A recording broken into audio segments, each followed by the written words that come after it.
بسم اللہ الرحمن الرحیم وَكَذَا يُحْذَفُ الْفِعْلُ جَوَازًا فِيمَا كَانَ جَوَابًا لِسُؤَالِ الْمُقَدَّرِ سے فاعل سے اس کے فعل رافع کو جوازی طور پر حذف کرنے کی دوسری صورت بیان فرمائی ہے کہ جب دو طرح کی قرینے موجود ہوں تو فعل کو حذف کرنا جائز ہے۔ قرینے کی ایک صورت آپ لوگوں نے پڑھ لی کہ یہ سوال یہ ایک قرینہ ہے۔ پھر سوال کی دو صورتیں ہیں، ایک سوال محقق ہے جو ملفوظ ہوتا ہے، دوسرا سوال مقدر ہوتا ہے جو معنن سمجھا جاتا ہے۔ تو لہٰذا جیسے سوال محقق کے جواب میں جب ہم وہ لفظ استعمال کرتے ہیں تو اس فعل کو حذف کرنا جائز ہے، لہذا اسی طرح جہاں پر سوال مقدر ہو رہا ہو وہاں پر بھی اس کے جواب میں جو جملہ بولا جائے گا اس جملے میں صرف فاعل کو ذکر کر کے فعل کو حذف کرنا جائز ہے۔ بیٹھ جاؤ۔ یہ اس کی صورت واضح کرنے کے لیے ایک شعر کو دیا ہے، لیُبْکَ یزید زارع لخصومۃ ومختبط مما تطیح الطوائح۔ یہ ایک شعر ہے یزید بن نحشل کے مرثیہ میں۔ یزید بن نحشل جب مر گیا تو اس کے بھائی نے اس کے مرثیہ پر یہ شعر پڑھے تھے، اس کا نام ہے زرار بن نحشل۔ اس نے یہ شعر پڑھے، لیُبْکَ یزید زارع لخصومۃ ومختبط مما تطیح الطوائح۔ متن سمجھے، اس کا ترجمہ سمجھے، پھر باقی کی جو شرح ہے وہ آسان ہے، الفاظ کی ہی وضاحت ہے۔ لیُبْکَ یزید، چاہیے کہ یزید رویا جائے۔ لیُبْکَ یزید، چاہیے کہ یزید رویا جائے۔ لیُبْکَ فعل مجہول ہے، یزید اس کا نائب فاعل ہے۔ فعل مجہول یہ ایک مبہم چیز ہے، جہاں پر فعل مجہول کا استعمال ہو وہاں پر ابہام ہوتا ہے، ظاہر ہے فاعل تو محذوف ہوتا ہے، تو لہذا فاعل کے نہ ہونے کی وجہ سے یہ ابہام ہے کہ جس کا کرنے والا کون ہوگا۔ لیُبْکَ یزید، چاہیے کہ یزید پہ رویا جائے۔ اب یہ دماغ میں سوال بنتا ہے کہ جی کون روئے گا، یزید پر رونے والے کون ہوں گے؟ تو آگے یہ ایک سوال مقدر ہوا، اس کے جواب میں یوں کہہ دیا، زارع لخصومۃ ومختبط مما تطیح الطوائح۔ وہ لوگ یزید کو روئے جو لڑائی سے عاجز تھے، بغیر وسیلے کے سوال کرنے والے ہیں، مہلکات کا ان کے مال اور ان کے مال کے ذرائع کو ہلاک کر دینے کی وجہ سے۔ تو یہ اس شعر کا ترجمہ ہو جائے گا۔ تو یہاں پر لیُبْکَ یزید یہ فعل مجہول ہے، یہاں پر سوال بنتا ہے سوال مقدر۔ جب یوں کہہ دیا گیا لیُبْکَ یزید، چاہے یزید رویا جائے، تو سوال ہوا من یبکیہ، کون روئے یزید کو، کون روئے؟ تو آگے اس کے جواب میں آ گیا زارع، تو یہ زارع یہاں پر فاعل ہے اور اس کا فعل یہاں پر محذوف ہے، یعنی یبکیہ زارع لخصومۃ، وہ لوگ اس پر روئے جو ایسے کمزور تھے، عاجز تھے، بغیر وسیلے کے مانگنے والے تھے۔ وجہ کیا ہے؟ وجہ یہ ہے کہ یہ جو یزید تھا، یہ یزید وہ ان لوگوں کی معاونت کرتا تھا۔ یہ جو لوگ تھے زارع تھے، جو اپنی لڑائی نہیں لڑ سکتا تھا، دشمن کا مقابلہ نہیں کر سکتا، ان کی معاونت کرتے، جو مانگنے کے لیے آ جاتے ان کی معاونت کرتا، تو لہٰذا اب وہ نہیں رہا تو اب ان کی معاونت کرنے والا کوئی نہ رہا، اس وجہ سے حقیقت میں رونا تو ان کا بنتا ہے۔ تو یہ جو ہے وہ اس کے بھائی نے اس کے اوصاف اس انداز سے بیان کیے ہیں۔ متن کی عبارت اور مفہوم کا مطلب سمجھ آ گیا؟ ہاں، تو یہ ایک سوال مقدر ہے، یہ اس کے جواب میں واقع ہے، لہذا زارع یہ محل استشہاد ہے، یہ فاعل ہے، اس کا فعل یبکی یہاں پر جو ہے وہ محذوف ہے، اور قرینہ کیا ہے؟ سوال مقدر ہے جو لفظوں میں موجود نہیں ہے۔ وَكَذَا يُحْذَفُ الْفِعْلُ، اب شرح کی عبارت دیکھیں، وَكَذَا يُحْذَفُ الْفِعْلُ جَوَازًا، اسی طرح یعنی یہ ماقبل کے ساتھ وَلِيُبْکَ کیا ہے؟ وَلِيُبْکَ یزید زارع، اس کا ماقبل پر عطف ہے، اس کا ماقبل پر عطب ہے، لہذا جو عبارتیں پہلے نکالی گئی ہیں، پہلے کون سی عبارت نکالی تھی دیکھیں، وَيُحْذَفُ الْفِعْلُ الرَّافِعُ لِقِيَامِ قَرِينَةٍ جَوَازًا، یہی ساری عبارت اور کس کے لیے نکالیں گے؟ اس شعر کے لیے بھی نکالنی ہے۔ تو فرماتے ہیں کہ وَكَذَا يُحْذَفُ الْفِعْلُ جَوَازًا، اسی طرح فعل کو جوازاً حذف کیا جاتا ہے، فِيمَا كَانَ جواباً، اس صورت میں جہاں پر وہ جواب واقع ہو سؤال مقدر کے لیے۔ جیسے اب آگے اس کی مثال ذکر کی ہے، جیسے شاعر کا یہ شعر ہے مرثیہ، یزید بن نحشل کے مرثیہ میں لیبکا کے بارے میں بتایا کہ لیبکا علی البناء للمفعول، یہ مبنی للمفعول ہے، یعنی یہ فعل مجہول ہے، یہ فعل مجہول ہوگا تب ہی اس شعر سے استدلال ہو سکے گا۔ اگر یہ فعل مجہول نہ ہو، جیسے آگے اس کی وضاحت آ رہی ہے شرح کے اندر، تو پھر اس سے ہمارا استدلال نہیں ہوگا، یہ ہماری بحث سے پھر خارج ہو جائے گا۔ تو لیبکا کے بارے میں بتایا کہ جی یہ مبنی للمفعول ہے، فعل مجہول ہے۔ یزید یہ مرفوع ہے، آگے اس کے رفع کی وجہ بیان فرمائی ہے، مرفوع علی انہ مفعول ما لم یسمى فاعلہ، یہ مرفوع ہے اس لیے کہ یہ مفعول ما لم یسمى فاعلہ ہے۔ لیبکا فعل مجہول ہے اور یزید اس کا نائب فاعل ہے، اس کی وجہ سے یہ مرفوع ہے۔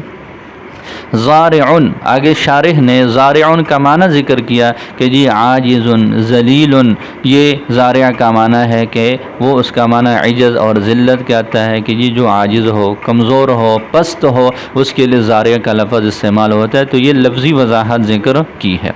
آگے اس کا انطباق کیا ہے کہ یہ محل استشہاد ہے، یہاں پر اس جو ہے مسئلہ بنیادی ہے اس کا انطباق کر رہے ہیں، وَهُوَ فَاعِلُ الْفِعْلِ الْمَحْذُوفِ، کہ یہ جو زارع ہے یہ محذوف فعل کا فاعل ہے۔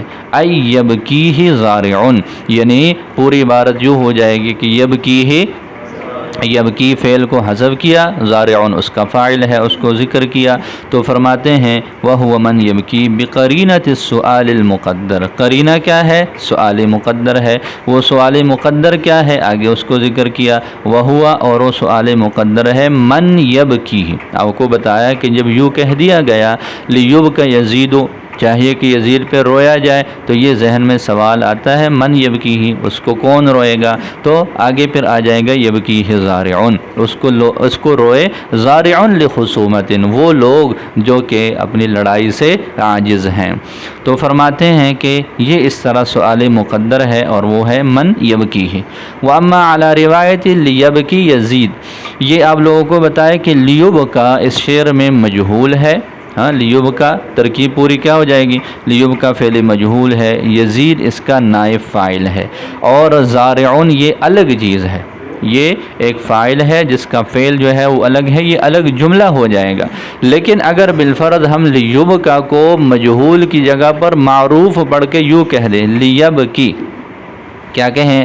لیبکی، پھر پوری عبارت تبدیل ہو جائے گی، لیب کے فعل معروف ہو جائے گا، یزیدہ پھر یہ بن جائے گا منصوب مفعول بھی ہونے کی وجہ سے، اور آگے جو زارعون ہے یہ اس جو لیبکی فعل ہوگا اس کا فاعل بن جائے گا۔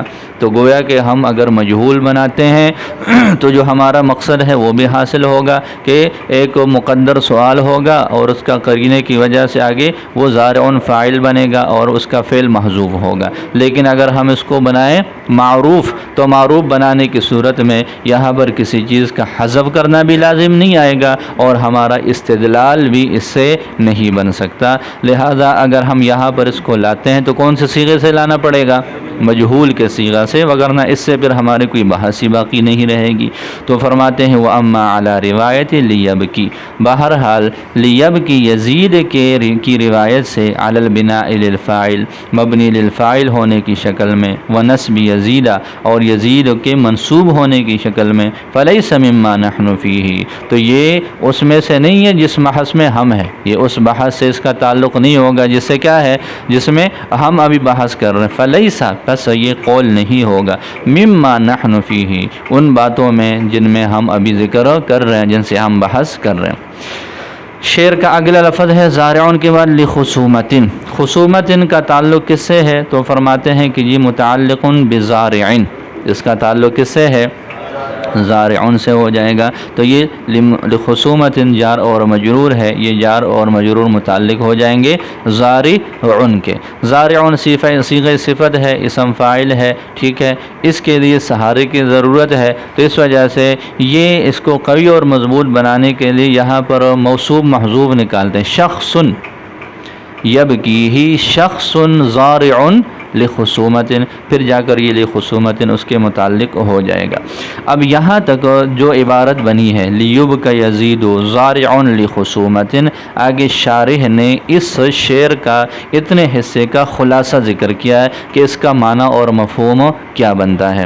تو فرماتے ہیں کہ یبکیہ من یذل و یعجز عن مقاومت الخصماء، یہاں تک یہ اس شعر کا خلاصہ ہے کہ جی یبکیہ، اس کو روئے وہ لوگ، من یذل، جو عاجز ہے، جو کمزور ہے، و یعجز، اور عاجز ہے، عن مقاومت الخصماء، اپنے بد مقابل کے مقاومہ سے، ان کے سامنے کھڑے ہونے سے، ان کے ساتھ لڑنے سے وہ کیا ہے؟ عاجز ہے۔ ایسے کیوں یہ لوگ کیوں روئے؟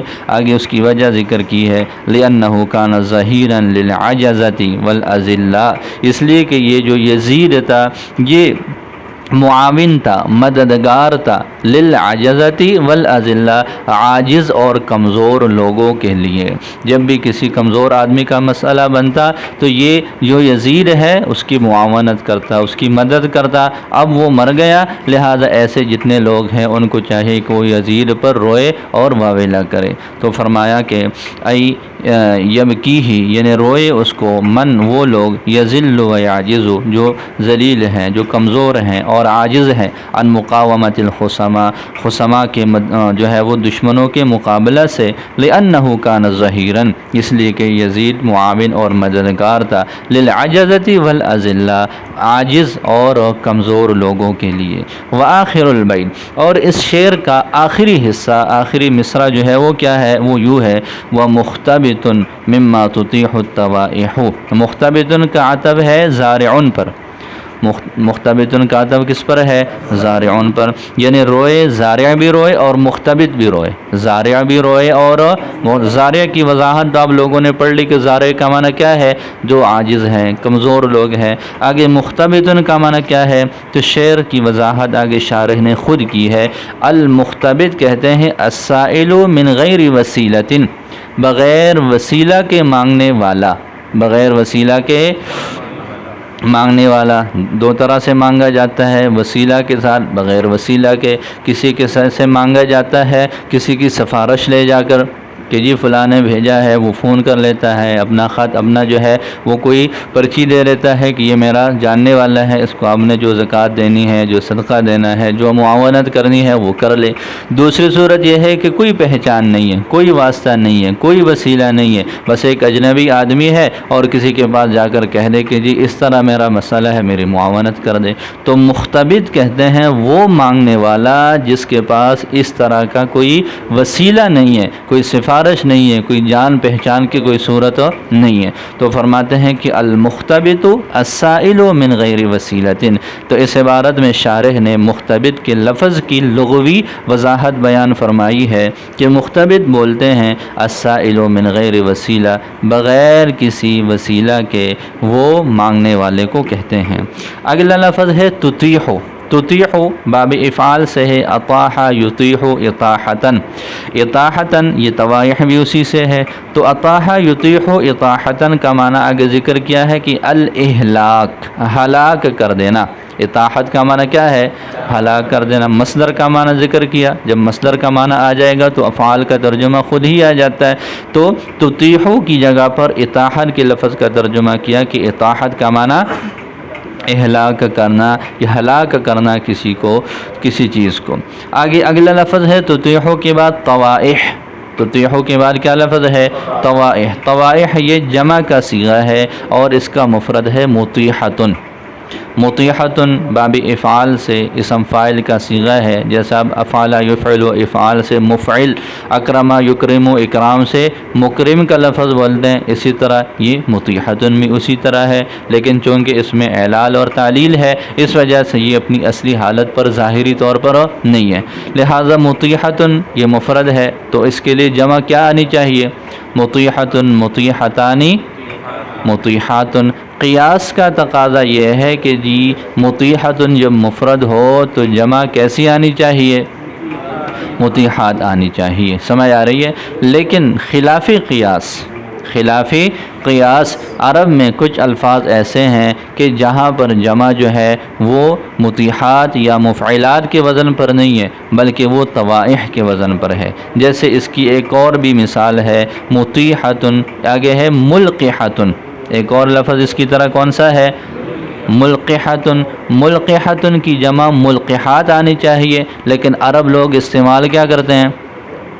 بولو، لواقح استعمال کرتے ہیں۔ کیا کرتے ہیں؟ لواقح۔ اصل میں یہ جو لواقح ہے اسی طریقے پر طوائح ہے، یہ طائحتن کی جمع ہے۔ کس کی جمع ہے؟ جیسے ناصرتن کی ایک جمع نواصر کے وزن پر بھی آتی ہے، ناصرتن ہے تو ایک تو ناصرتن، ناصرتانی، ناصراتن ہے، ٹھیک ہے، لیکن ایک اس کا ایک وزن آگے جو ہے وہ جمع مکسر میں کیا آتا ہے؟ نواصر، نواصر کا لفظ بھی آتا ہے۔ تو اصل تو یہ جو طوائح ہے اور لواقح ہے اس کا مفرد کیا ہونا چاہیے؟ طائحتن اور لاقحتن ہونا چاہیے، لیکن خلاف قیاس اس کو جمع بنایا گیا ہے کس کے لیے؟ ملقحتن کے لیے۔ اور جی لفظوں کی سمجھ آ گئی؟ تو فرماتے ہیں وآخر البیت، شعر کا آخری حصہ ہے، ومختبط مما تطیح الطوائح، المختبط کا معنی ہے السائر من غیر وسیلۃ، اور الاطاحۃ کا معنی ہے الاہلاک، ہلاک کرنا، اور الطوائح یہ مطیحۃ کی جمع ہے علی غیر القیاس، ہاں خلاف قیاس، جیسے لواقح ہے، لواقح یہ جمع ملقحۃ ہے، یہ کس کی جمع ہے؟ مختبطن کے بعد جو اگلا لفظ ہے من ما، من حرف جر ہے، ہاں آگے ماں کی بھی وضاحت آ رہی ہے، تو من کے بارے میں بتایا کہ جی من یہ متعلق بمختبط، من کا تعلق کس سے ہے؟ یہ ساتھ ہی جڑا ہوا ہے، من ما میں جو من ہے ہر جار اور مجرور ہے، اس کا تعلق ہو، اس کا متعلق کیا ہو جائے گا؟ وہ مختبطن ہو جائے گا۔ آگے جو ماں ہے، ماں کے بارے میں بتایا کہ ماں مصدریہ ہے، ماں کس طرح ہے؟ مصدریہ ہے، یعنی من کے بعد ما تطیح الطوائح یہ سارا جو ہے وہ مصدر کے معنی میں ہو جائے گا، سارا یہ کس کے معنی میں؟ مصدری معنی میں ہو جائے گا۔ تو آگے شارح نے، مصنف رحمۃ اللہ علیہ نے اس شعر کا بھی خلاصہ ذکر کیا، جیسے پہلے شعر کا بھی ذکر کیا تھا اسی طرح اس مصرے کا بھی آگے جو ہے وہ وضاحت ذکر کر رہے ہیں، خلاصہ ذکر کر رہے ہیں کہ ماں مصدریہ ہے۔ پوری عبارت یوں ہو جائے گی وَيَبْكِيهِ أَيْضًا مَنْ يَسْأَلُ بِغَيْرِ وَسِيلَةٍ مِنْ أَجْلِ اہلاک المہلکات ما لہ وما یتوسل بہ الی تحصیل المال، یہ لأنہ من اجل اہلاک المہلکات، من اجل اہلاک المہلکات، دیکھیں وہاں پر تطیحو ہے تو تطیحو کو جب وہ کیا کر دیا؟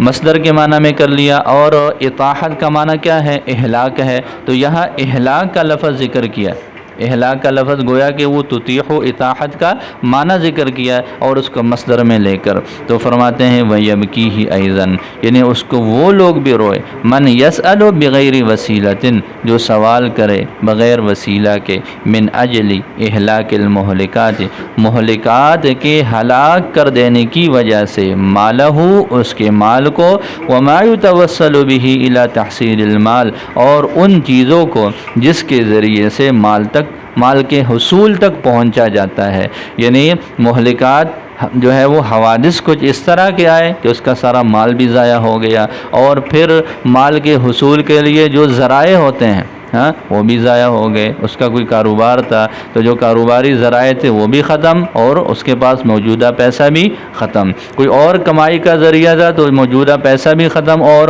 جو کمائی کے ذرائع تھے وہ بھی ختم۔ اس طرح کا یعنی جس سے کوئی امید نہیں ہے کہ وہ بعد میں کوئی جو ہے یہ پیسے واپس کر لے گا، یہ جو معاونت کی جا رہی ہے اس کو واپس کر لے گا، اس طرح کا بندہ بھی اگر آتا تو یزید اس کی بھی معاونت کرتا۔ تو یہ بڑے اچھے انداز سے اس کی جو ہے وہ تعریف کی گئی ہے۔ دیکھیں ترجمہ دوبارہ دیکھ لیں، وما مصدریہ اور ما مصدریہ ہے، یعنی اس مصرعی کا پورا جو ہے وہ خلاصہ یوں نکل آئے گا کہ یبکی ہی ایضا من یسألو، اس کو روئے وہ آدمی بھی جو بغیر وسیلے کے مانگنے والا ہے، من اجل اہلاک المہلکات، مہلکات کا ہلاک کر دینے کی وجہ سے، مالہ اس کے مال کو، وما یتوسل به الی تحصیل المال، اور ان چیزوں کو ہلاک کر دینے کی وجہ سے جن کے ذریعے سے مال کے حصول تک وسیلہ بنایا جا سکتا ہے۔ یہ لوگ کیوں روئے؟ آگے اس کی بھی وجہ ذکر کی ہے، لأنہ کان معطی السائلین بغیر وسیلۃ، اس لیے کہ یہ بندہ اس طرح کے سوال کرنے والوں کو بھی بغیر وسیلہ کے مانگنے والوں کو بھی عطا کرنے والا تھا۔ تو خلاصہ کیا نکلا ابھی تک کہ جی سؤال محقق کے میں بھی جو ہے وہ اس کے جواب میں فعل کو حذف کیا جاتا ہے فاعل سے، اور اسی طرح اگر کوئی سؤال مقدر ہو وہاں پر بھی، جیسے یہ شاعر کا شعر ہے، لیبکا یزید زارع لخصومت ومختبط مما تطیع الطوائح، اس کا پہلا مصرع ہے لیبکا یزید، فعل مجہول ہے جو موضع ابہام ہے، یوں کہہ دیا گیا کہ جی یزید پہ رویا جائے۔ سوال ہوگا من یبکی ہے، جواب میں آ جائے گا یبکی ہے زارع لخصومت، تو لہٰذا یہاں پر زارع وہ یبکی فعل محذوف کے لیے وہ فاعل ہے، اور قرینہ یہاں پر سؤال مقدر ہے جو آپ نے پڑھ لیا کہ جو وہ کیا ہے، من یبکی ہے۔ شعر کا ترجمہ دوبارہ دیکھ لو، لیبکا یزید، چاہیے کہ یزید پر رویا جائے، یعنی وہ لوگ روئے، زارع لخصومت، جو لڑائی سے عاجز ہیں،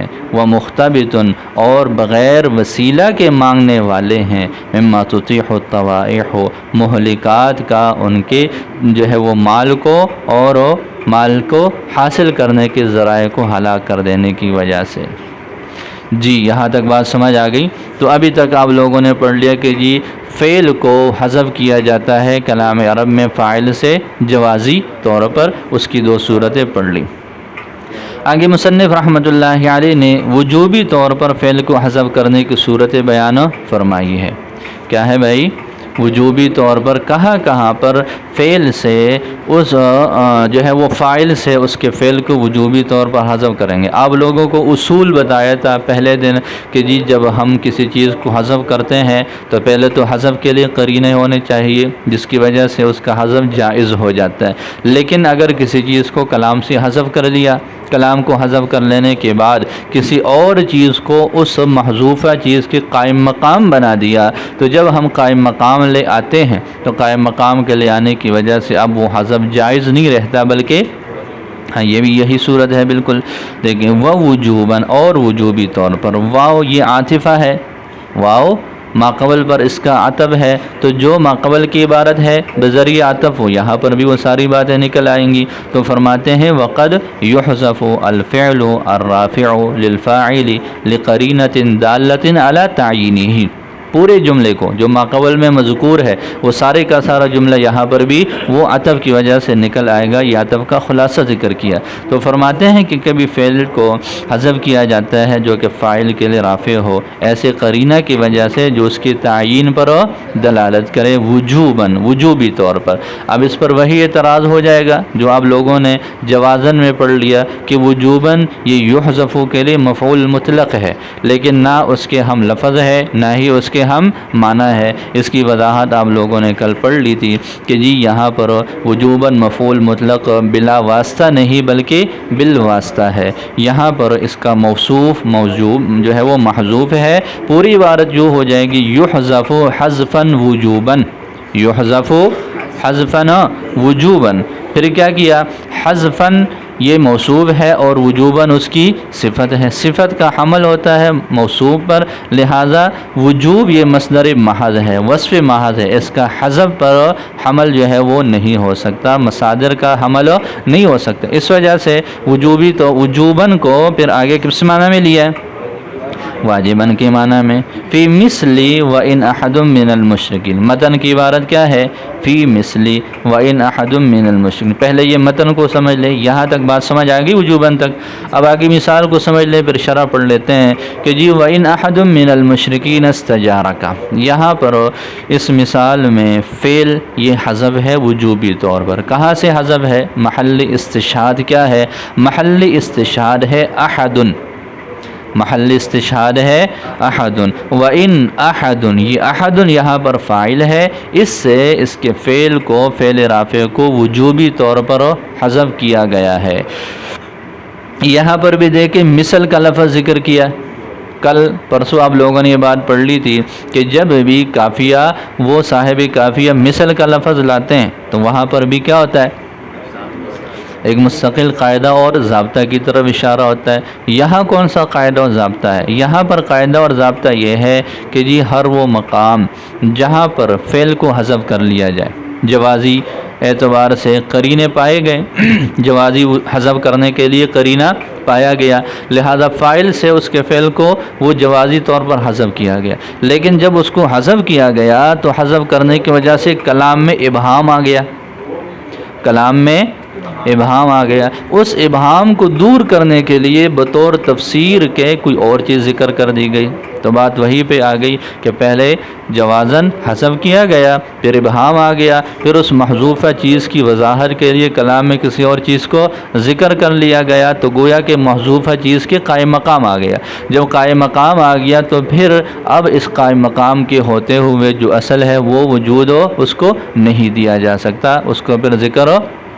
اس مثال میں دیکھ لیں وَإِنْ أَحَدٌ مِّنَ الْمُشْرِكِينَ اسْتَجَارَكَ، یہاں پر اصل میں عبارت یوں تھی وَإِنْ اسْتَجَارَكَ أَحَدٌ مِّنَ الْمُشْرِكِينَ، اگر مشرکین میں سے کوئی ایک آپ سے پناہ مانگے، وَإِنْ اسْتَجَارَكَ أَحَدٌ مِّنَ الْمُشْرِكِينَ، یہاں پر دیکھیں کہ یہ قرینہ پایا گیا کہ جی احد فاعل ہے، اسم ہے، ان یہاں پر جو ہے وہ حرف شرط ہے، حرف شرط کا استعمال افعال پر ہو سکتا ہے، اسماء پر نہیں ہو سکتا، تو ایک تو احد مرفوع ہے، دوسرا ان اس کے اوپر براہ راست داخل ہے، ان براہ راست تو اسم کے اوپر داخل ہو نہیں ہو سکتا، تو یہ قرینہ ہے، اس قرینے کی وجہ سے یہ پتہ چل رہا ہے کہ احد کا فعل یہاں پر ہو، تو یہ قرینہ ہو گیا کس کا؟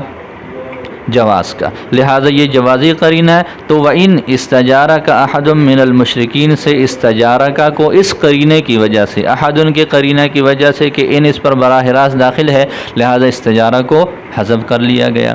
جب حذف کر لیا گیا تو اب ترجمہ دیکھیں وَإِنْ أَحَدٌ مِّنَ الْمُشْرِكِينَ، اگر مشرکین میں سے کوئی ایک، مشرکین میں سے کسی کے ایک کو کیا ہو گیا؟ مشرکین کے کسی ایک بندے کو کیا ہو گیا؟ کچھ پتہ چل رہا ہے؟ کچھ بھی نہیں پتہ چل رہا۔ کلام میں اس فعل کو جو قرینہ سے حذف ہوا ہے، جوازی طور پر حذف ہوا ہے، اس کو جب حذف کر لیا گیا تو کلام میں ابہام آ گیا، اس ابہام کو دور کرنے کے لیے آگے استجارہ کا لفظ آ گیا، سمجھ آ گئی؟ تو لہٰذا ایک چیز کو جوازاً حذف کر لیا گیا، اس کی وضاحت کے لیے بطور تفسیر کے آگے استجارہ کا فعل ایک اور لایا گیا، لہٰذا اب اس دوسرے استجارہ کو ذکر کرنے کی وجہ سے پہلے استجارہ کا ذکر اب وہ جائز نہیں ہوگا، اس کا حذف اب کیا بن جائے گا؟ یہ واجب بن جائے گا۔ بات سمجھ آ گئی؟ تو اس عبارت میں وہ اس آیت مبارکہ میں احد یہ فاعل ہے، اس کا فعل وجوبی طور پر یہاں پر محذوف ہے، اس کی حذف کی صورت آپ لوگوں نے پڑھ لی۔ اب دیکھیں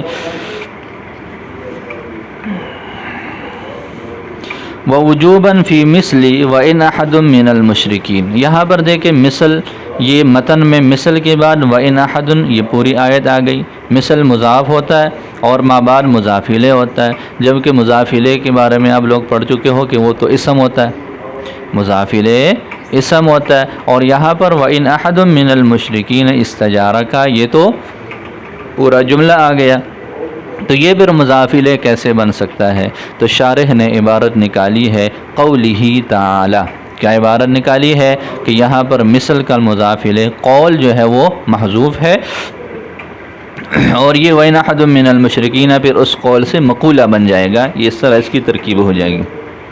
فی مثل قولہ تعالی، اللہ تعالیٰ کے اس قول کی مثل میں وَإِنْ أَحَدٌ مِّنَ الْمُشْرِكِينَ اسْتَجَارَكَ، آگے ای فی کل موضع سے اسی قاعدہ اور ضابطہ کی طرف اشارہ ہے کہ مثل سے ایک قاعدہ مراد ہے۔ کون سا قاعدہ مراد ہے؟ آگے شارح نے اس کی وضاحت بیان فرمائی، ای فی کل موضع، یعنی ہر اس جگہ میں حذف الفعل، جس میں فعل کو حذف کر لیا گیا، ثم فسر، پھر اس کی تفسیر لائی گئی، لرفع الابہام الناشی من الحذف، اس ابہام کو دور کرنے کے لیے جو حذف سے پیدا ہونے والا ہے۔ حذف ہو گیا، حذف کی وجہ سے کلام میں ابہام آ گیا، اس ابہام کو دور کرنے کے لیے تفسیر لائی گئی۔ اب یہاں پر یہ ایسی صورت مراد ہے فَإِنَّهُ لَوْ ذُكِرَ الْمُفَسَّرُ، اب اس مقام میں اگر مفسر کو ذکر کیا گیا، لم مفسر سین کے فتحہ کے ساتھ، کون سا مفسر سے کیا مراد ہے؟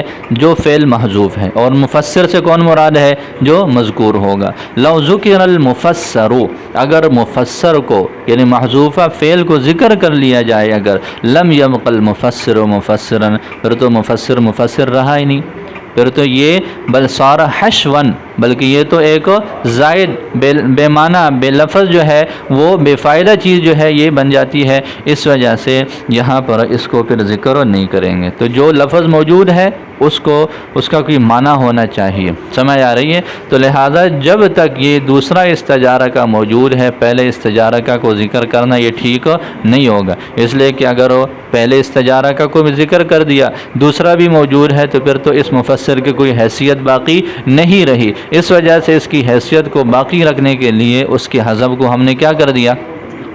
واجب کر لیا۔ اب اس پر ایک اعتراض ہے، اعتراض یہ ہے آپ لوگوں نے قاعدہ پڑھ لیا کہ جی مفسر اور مفسر کا اجتماع نہیں ہو سکتا۔ ایک بات سمجھ میں آ گئی نا کہ جی پہلا استجارہ کا محذوف ہے، دوسرے استجارہ کا نے اس کی تفسیر کی ہے، تو اب پہلے اور دوسرے کو جمع کرنا جائز نہیں ہے۔ خلاصہ یہی نکلا کہ جی مفسر اور مفسر کا اجتماع یہ نہیں ہو سکتا، اس پر اعتراض ہے۔ اعتراض یہ ہے کہ جی دیکھیں، ایک تو یہ شرح جامع کی عبارت دیکھیں، وَيُحْذَفَانِ أَيِ الْفِعْلُ وَالْفَاعِلُ، آئی کا لفظ جہاں پر بھی آتا ہے وہ تفسیر کر رہا ہوتا ہے، آئی کا لفظ جہاں پر بھی آتا ہے وہ تفسیر کے لیے آتا ہے، تو آگے ہے وقت یحذفان کے بعد کیا ذکر کیا؟ تو یہ یحذفان مفسر ہے، الفعل والفاعل اس کی تفسیر ہے۔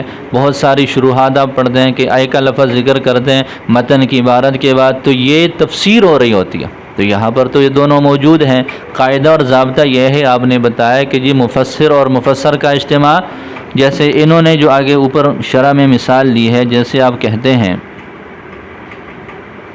جاءنی رجل ای زید، کیا عبارت ہے؟ دیکھو، جاءنی رجل ای زید، میرے پاس رجل آیا یعنی زید آیا، تو رجل مفسر ہے اور یہ زید اس کی تفسیر ہے، یہاں پر تو اجتماع ہو رہا ہے۔ اس کا جواب یہ دیتے ہیں کہ جی اس مفسر اور مفسر کا اجتماع باطل ہے جہاں پر تفسیر کی ضرورت پڑ رہی ہو حذف کی وجہ سے، تفسیر کی ضرورت پڑ رہی ہو کس وجہ سے؟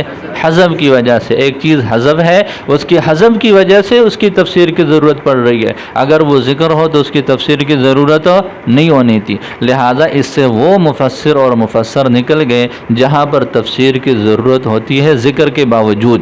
ایک چیز مذکور ہے، وہ لفظوں میں موجود ہے، اس کے باوجود اس کو تفسیر کی ضرورت ہے، لہذا یہاں پر تو دونوں کا اجتماع ہو سکتا ہے، لیکن جہاں پر تفسیر کی ضرورت پڑے کس کی وجہ سے؟ حذف کی وجہ سے، تو وہاں پر مسئلہ یہ ہے کہ پھر مفسر اور مفسر کا اجتماع نہیں ہو سکتا۔ دیکھیں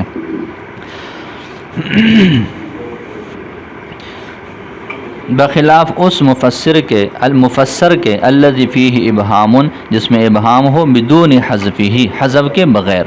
ایک چیز موجود ہے، موجود ہونے کے باوجود، مذکور ہونے کے باوجود اس میں ابہام ہے، فإنہ یجوز الجمع بینہ، پس بے شک اس کو وبین مفسرہ، اور اس کے مفسر کے درمیان جمع کرنا وہ جائز ہے، جیسے آپ کا یہ کہنا جاءنی رجل ای زید۔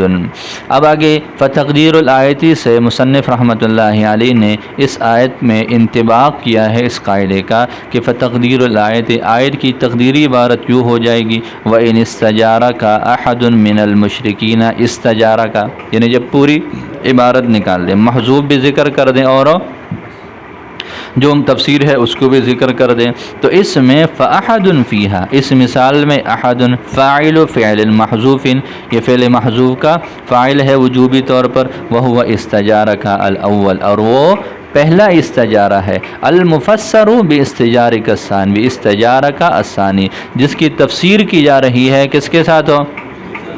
دوسرے استجارہ کے ساتھ۔ سمجھ آ گئی؟